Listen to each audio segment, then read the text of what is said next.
भगवान श्री कृष्ण ने वृंदावन में निकुंजों में खड़े होकर के वट वृक्ष के नीचे, एक कदम के पेड़ के नीचे खड़े होकर के श्री ठाकुर जी ने गोपियों को बुलाने के लिए बांसुरी बजाई, बंशी बजाई।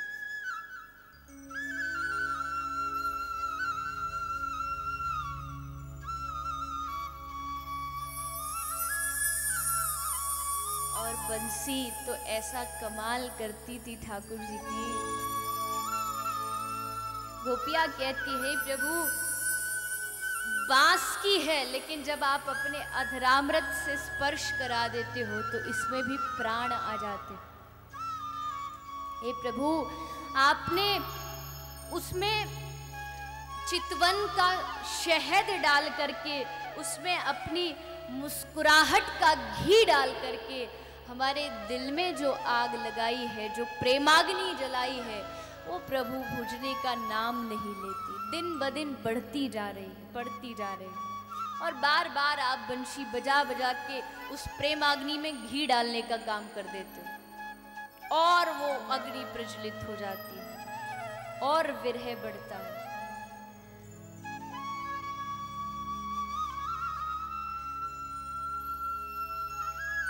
वंशी बड़ा सुंदर वाद्य है, प्राण वाद्य है, श्वास से बजाया जाता है। और कोई दूसरा वाद्य हुआ तो उसको ठोकना पड़ता है, कोई नगाड़ा हुआ तो उसको डंडे मारने पड़ते हैं, हाथ से चलाना पड़ता है। हमारे आसिम दादा दिन भर डंडे लेके मारते ही रहते पेड़ को, और जब जोश आ जाए तो ऐसा मारे कि बस पूछो ही मत। लेकिन बंशी प्राण वाद्य। कभी कभी हमारे सब भैया लोग रियाज करने के लिए आते हैं ना, तो सबको बड़ी टेंशन होती है। हमारे काली दादा, उनको तो लाइट चाहिए, बिना उसके कीबोर्ड चले नहीं। और हमारे तबला वाले भैया, इनको पहले वो ठोकना पड़ेगा, सब खूब हथौड़े से ठोकते हैं। लेकिन हमारे अमल दादा कुछ नहीं, बस एक बंसी टाको चलो, ना बिजली चाहिए ना कोई भजन, जब मन चाहे टाक के चल पड़ो। बंशी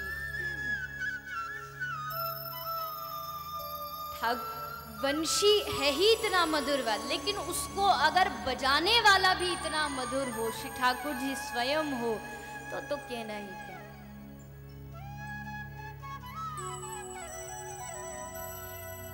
ऐसी वंशी बजाई, गोपी अपना सारा काम छोड़ करके प्रभु की ओर दौड़ पड़े। सारी गोपी अपना सब काम भूल गई, सारे धर्म भूल गई। श्री ब्रज के एक महापुरुष कहते हैं कि गोपी अपना धर्म, अर्थ, काम, मोक्ष चारों चीज छोड़ करके भाग पड़ी। कैसे?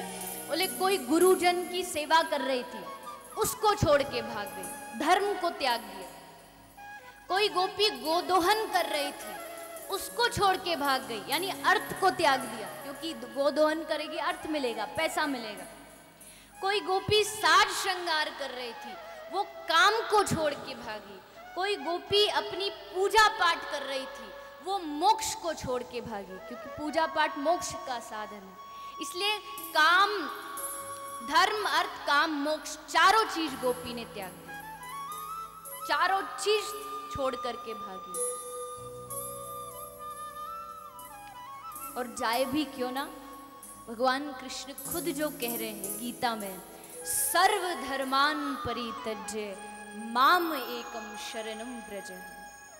तू छोड़ सब धर्मों को, आ तू मेरी शरण में, मैं तेरे स्वागत में हूं, तू मेरे पास है।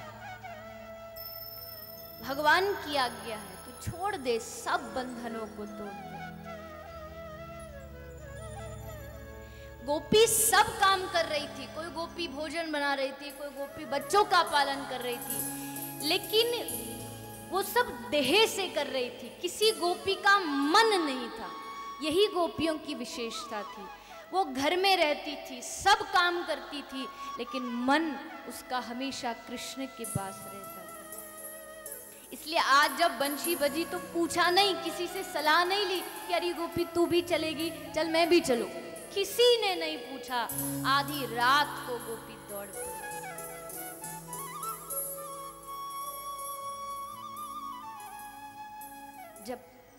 जब विरह बढ़ता है तो उसको रोकने वाला, जब नदी ऊपर से गिरती है ना, तो उसको दुनिया की कोई ताकत रोक नहीं सकती। हिमालय से जब गंगा बहती है, उसका प्रवाह रोका नहीं जा सकता। मीरा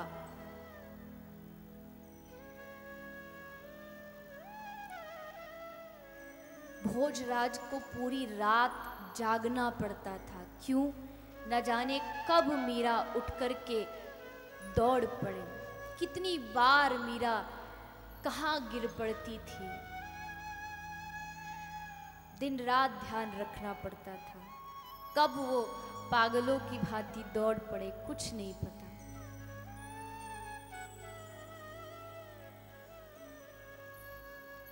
उस मीरा रूपी प्रवाह को रोकने की दुनिया ने बहुत चेष्टा की, लेकिन सब असफल हो गए।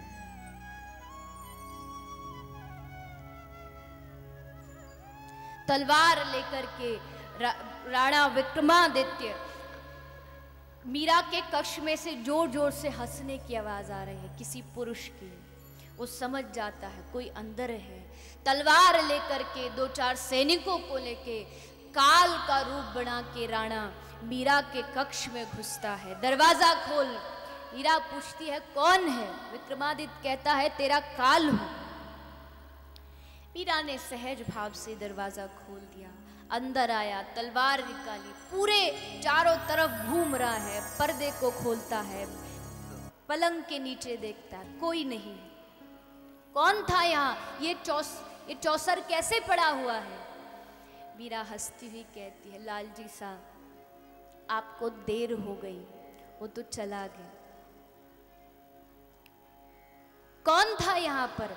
अरे कौन होगा, मेरा गिरधर यहाँ पर था, अभी भोग लगाने ही वाली थी, खाने ही वाला था, इतने तुम आ गए और वो लज्जा के मारे चला गया यहाँ से। आज नहीं छोड़ूंगा उसे। लेके तलवार भागा जा रहा है। चारों तरफ मीरा हंसती हुई कहती है अरे लालजी साहब वो जबरदस्ती नहीं मिलता, वो प्रतीक्षा करने से मिलता है, प्रेम करने से मिलता है। फिर आप सभी जानते हैं क्या नहीं किया राणा ने मीरा को रोकने के लिए। अरे तूने कुल की लाज सब डुबा डाली। लोग क्या कहेंगे? राणा के घर एक ऐसी बहू, एक ऐसी भाभी है, कुल का कलंक बनी हुई है। लेकिन वो क्या जानता था कि आज तक भी उसका वंश मीरा के नाम से जाना जाएगा।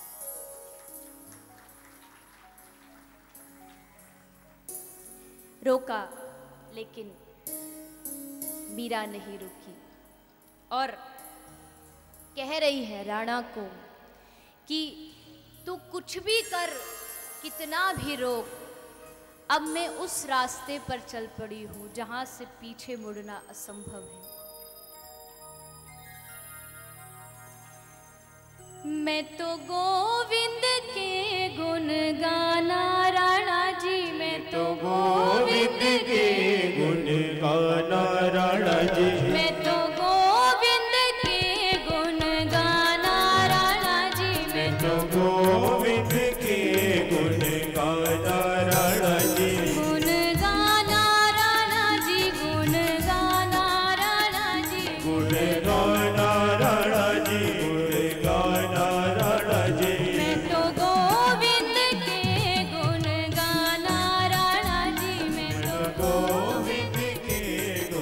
गाना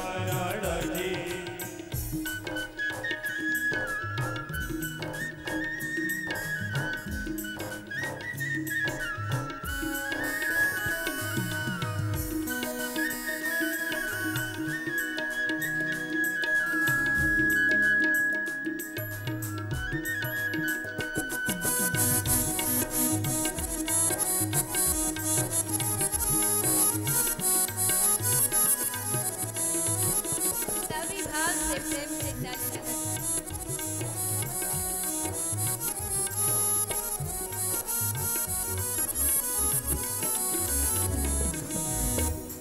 सखिया समझाती है, दासिया समझाती है, अरे मीरा क्यों क्यों दुश्मनी लेती है राणा के साथ, तुझे मालूम नहीं बड़ा क्रूर है।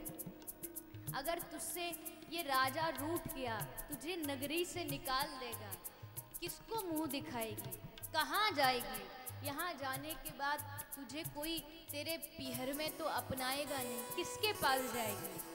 तब मीरा कहती है, राजा रूठे नगरी रूठे, राजा रूठे नगरी रूठे, राजा रूठे नगरी रूठे, राजा रूठे नगरी रूठे, मेरो प्रभु रूठे कहाँ जाना राणा जी, मेरो प्रभु रूठे कहाँ जाना राणा जी, मेरो प्रभु रूठे कहाँ जाना राणा जी, मेरो प्रभु रूठे कहाँ जाना राणा जी, मैं तो गोविंद के गुण गाना राणा जी, मैं तो गोविंद के गुण गाना राणा जी, गुण गाना राणा जी, गुण गाना राणा जी, गुण गाना राणा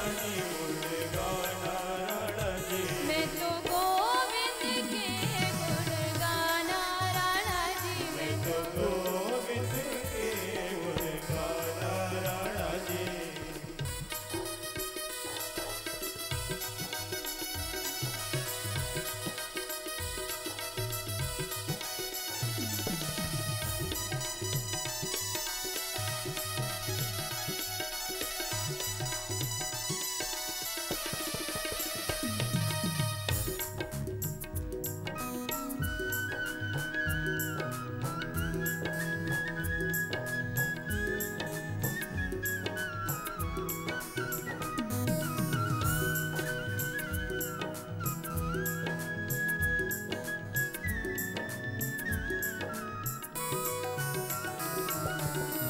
राजा भेजा विष का प्याला, राजा भेजा विष का प्याला, दासी आती है, मीरा को पकड़ाती है, मीरा वृंदावन से तेरे गिरधर ने तेरे लिए प्रसाद भेजा। आहा, प्रसाद का नाम मीरा ने सुना, मीरा नाच उठी, मीरा के आनंद की सीमा नहीं रही। लेकिन एक जगह, एक स्थान पर ऐसा लिखा है, एक दासी आके बता देती है, मीरा इसमें जहर है, राणा ने भेजा है तुझे मारने के लिए, मत पी। मीरा हंसती हुई कहती है, अरे मैं इसको अपने ठाकुर को अर्पित कर चुकी हूँ, और अब चाहे ये विष हो चाहे अमृत हो, जो मेरे प्रभु के अधरामृत से स्पर्श कर गया हो, वो भले विष हो, मैं उस विष को भी हंस के पी सकती हूँ, कोई दुख नहीं। राणा भेजा विष का प्याला, राणा भेजा विष का प्याला, राणा भेजा विष का प्याला, राणा भेजा विष का प्याला, मैं तो अमृत कर पी जाना राणा जी, मैं तो अमृत कर पी जाना राणा जी, मैं तो गोविंद के गुण गाना राणा जी, मैं तो गोविंद के गुण गाना राणा जी, गुण गाना राणा जी, गुण गाना राणा जी, गुण गाना राणा जी, गुण गाना राणा जी, मैं तो गोविंद के गुण गाना राणा जी, मैं तो गोविंद के गुण गाना राणा जी। अब राणा भेजता है एक छोटी सी टोकरी में बड़े बड़े भुजंग, बड़े बड़े सर्प। मीरा को जाके बोल दो इसमें उसका गिरधर है। बस मीरा के पास वो पोटरी आती है। मीरा को मालूम है राणा ने भेजा है तो जरूर कुछ गड़बड़ है, लेकिन फिर भी अपने ठाकुर पर पूरी प्रकार से वो आश्रित है। जरा भी डर नहीं। खोला, बड़े बड़े नाग, बड़े बड़े भुजंग फुंकार मार रहे हैं। दासी डर के दूर पीछे हट गई। अरे देवी फेंक दो इसको। अरे पगली क्या कहती है तू? राणा ने तो कितनी कृपा की। देख, मैं कब से सोच रही थी एक सुंदर से शालिग्राम लाऊंगी, श्याम काले वर्ण के, लेकिन देखो राणा ने खुद मेरे पास। प्रभु भक्त को हर चीज में अपना प्रियतम नजर आता है।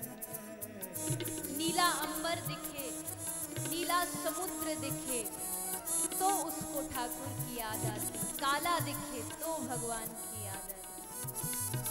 इसलिए कह रही है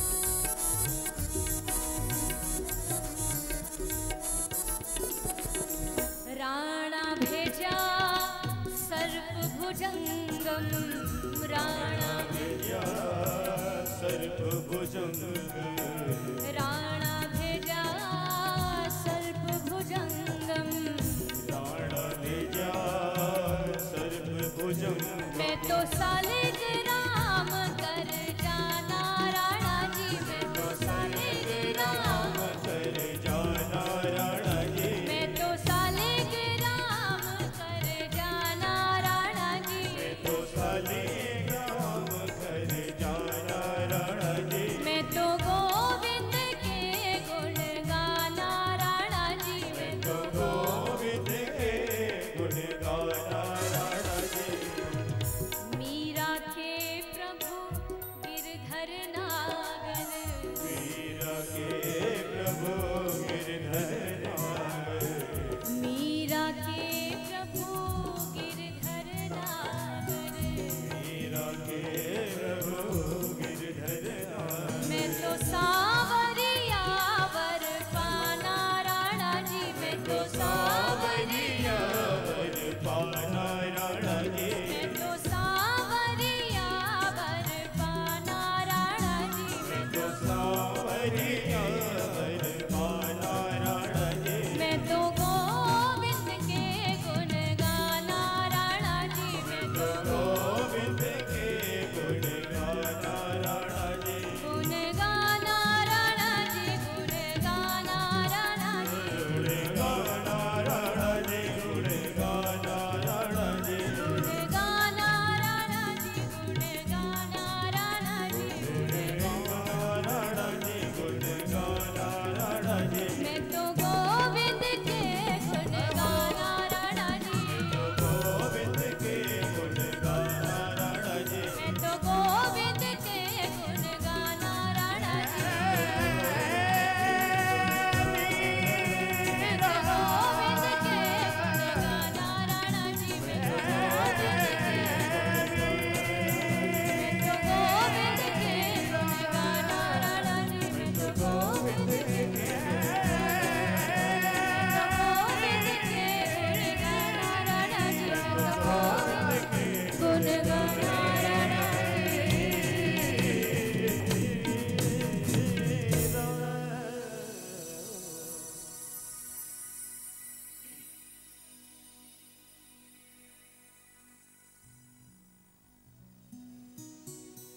सरिता मिली तड़ाग सो, तीन ही कूल बिदारी, नाम मिट्यो सरिता भई, अब कौन निबारे बारी। सरिता मिली तड़ाग सो, सरिता बड़ी नदी से मिल जाए तो दोनों का एक रूप हो जाता। आज गोपी सब कुछ भूल जाती है, धर्म कर्म मोक्ष मुक्ति। मुक्ति तो गोपी को कभी जन्म जन्म में नहीं चाहिए। बड़ा सुंदर पद है, मुक्ति हूँ नौन से खारी लागे।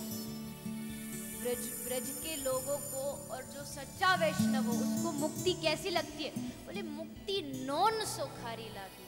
नौन के जैसी अधिक नमक बड़ा बड़ा कड़वा होता है। वैष्णव को भी मुक्ति एक नौन सो खारी लागे। मुक्ति लेके क्या करना?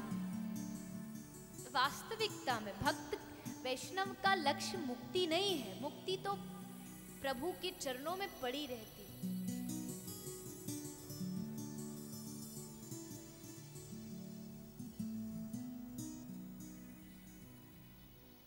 सब गोपी इकट्ठी हो गई, भगवान के पास आ गई। भगवान श्री कृष्ण ने सबका स्वागत किया। स्वागतम वो महाभागो। अब तक ठीक था, लेकिन अगले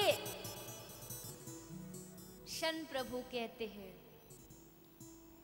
गोपियों तुम्हारा स्वागत है, लेकिन क्यों आई हो यहाँ? क्या हुआ? कोई काम आ गया क्या? क्या ब्रज में कोई राक्षस घुस गया क्या? दैत्य कोई आया है क्या? मुझे बुलाने आई हो इतनी रात को? कैसे पधारी? रूतागमन कारणम, अपने आने का कारण तो बताओ, कैसे आई हो तुम? अरे ज्यादा देर मत रुको, लोग क्या सोचेंगे? घर जाओ, आधी रात को जंगल है, कोई भी पशु पक्षी आ सकता है, और वैसे भी दिन में पुरुष घर बैठा और रात को स्त्री बाहर गई हुई कभी शोभा नहीं देती। इसे जल्दी घर चली जाओ। आज तो ठाकुर जी पूरा ज्ञान यही गोपियों को दे देंगे। लेकिन प्रेम का मार्ग थोड़ा टेढ़ा है। अहेरिव गति प्रेमन्ना स्वभाव कुटिला भवे। प्रेम में वाणी कुछ और कहती है और दिल कुछ और कहता है। प्रेम में ये फर्क है। अगर प्रेम में मुख से हाँ किया जा रहा है मतलब हृदय से ना है, और मुख से ना है तो मतलब हृदय से है। प्रेम का मार्ग उल्टा चलता है, बड़ा टेढ़ा है। और एक स्थान पर तो ब्रज के रसिक कहते हैं, प्रेम को मार्ग करारो महा, तलवार की धार पे धावनो है। प्रेम का मार्ग कैसा? बोले तलवार के धार के जैसा। और उस धार पर भी चलना नहीं, दौड़ना है। अगर तुम उस तलवार की धार पे दौड़ सकते हो तो ही प्रेम के मार्ग पर चल सकते हो। प्रेम के मार्ग पर फूलों की सेज नहीं मिलेगी, सूली ऊपर सेज पिया की। पुष्पों की सैया नहीं थी, सूली की सैया थी। सोवन किस विधि हुई। भगवान से कहा। गोपी बड़ी अचंभित होती है। देखो तो सही, पहले खुद ही बंशी बजा के बुला लो और फिर पूछ लो कि क्यों आई हो। ये कहाँ की रीत हुई? कितना कुछ छोड़ के आए हैं हम इसके लिए, और क्या पूछता है कि क्यों आई हो यहाँ पर? धर्म छोड़ दिया, कर्म छोड़ दिया, घर छोड़ दिया। गोपी, तुम्हारा धर्म क्या है? बच्चों की सेवा करो, परिवार की सेवा करो। शोभा नहीं देता तुम जैसी कुल की स्त्रियों को घर से बाहर निकलना। धर्म का आचरण करो।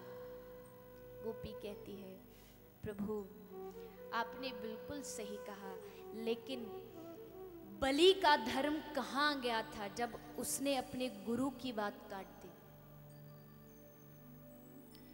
क्या प्रहलाद नहीं जानता था पितृ देवो भव, पिता भगवान होता है? क्या प्रहलाद को नहीं मालूम था? क्या अयोध्या के परम रामचंद्र के भक्त श्री भरत जी महाराज नहीं जानते थे मात्र देवो भव? फिर क्यों केकई को कहा कि तू मेरी माँ, मैं तेरा पुत्र होने का अधिकारी नहीं? क्योंकि प्रभु एक होता है धर्म, एक होता है अधर्म, लेकिन भक्त ना तो धर्म करता है ना अधर्म करता है, क्योंकि भक्त ना धर्म और अधर्म से ऊपर का जो धर्म है उसका नाम है परम धर्म। परम धर्म का अर्थ है कि भगवान के लिए अगर तुम्हें अपने पिता, माता, गुरु, स्वजन, संबंधी किसी की बात टालनी भी पड़े तो टालो, क्योंकि तुम्हें उस समय अधर्म नहीं लगेगा, क्योंकि तुम भगवान की शरण में जा रहे हो। इसको परम धर्म कहा जाता है। ये धर्म और अधर्म दोनों से ऊपर है, लेकिन ये सिर्फ भक्त के लिए है, सच्चे वैष्णव के लिए, सबके लिए नहीं।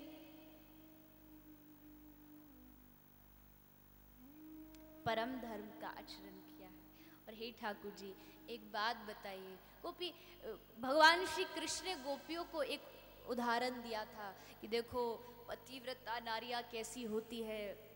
एक पतिव्रता नारी थी, तो उसका पति बड़ा थका हारा आया था, तो उसकी गोदी पे सर रख के सो रहा था। अब इतने में सामने यज्ञ कुंड में उसका छोटा सा बालक अग्नि में जा रहा था। अब वो सोच रही है कि अगर उठी तो पति जाग जाएगा और नहीं उठी तो बेटा कुंड में जल जाएगा, पर इतनी पतिव्रता थी वो नहीं उठी। उसका बालक उस कुंड में गिरा तो सही, लेकिन उसके पतिव्रत धर्म के कारण उसको एक आंच तक नहीं है। इसको पतिव्रत धर्म कहते। गोपी तुम तो सब कुछ छोड़ आई, कितना बड़ा धर्म किया। तो गोपी कहती ठाकुर जी कहानियां तो हमको भी आती है, तुम्ही को उदाहरण देने नहीं आते, हमको भी आते उदाहरण देने।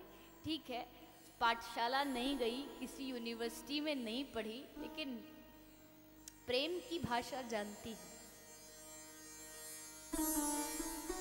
आपने कहानी सुनाई, हम भी सुनाते। गोपी बड़ा सुंदर उदाहरण देती है। एक पत्नी का पति विदेश गया हो धन कमाने के लिए, पीछे से वो पत्नी को एक फोटो, एक चित्र दे जाता है, इसकी सेवा करो। वो बेचारी करती रहती है पूरे लगन के साथ, लेकिन एक दिन पूजा कर रही होती है, उसका असली पति द्वार पर आ जाता है। अब तुम बताओ, ठाकुर जी से पूछ रही है, तुम बताओ क्या करेगी वो? उस नकली फोटो की पूजा करेगी या जो उसका असली पति द्वार पर खड़ा है उसके पास जाएगी? किसके पास जाएगी?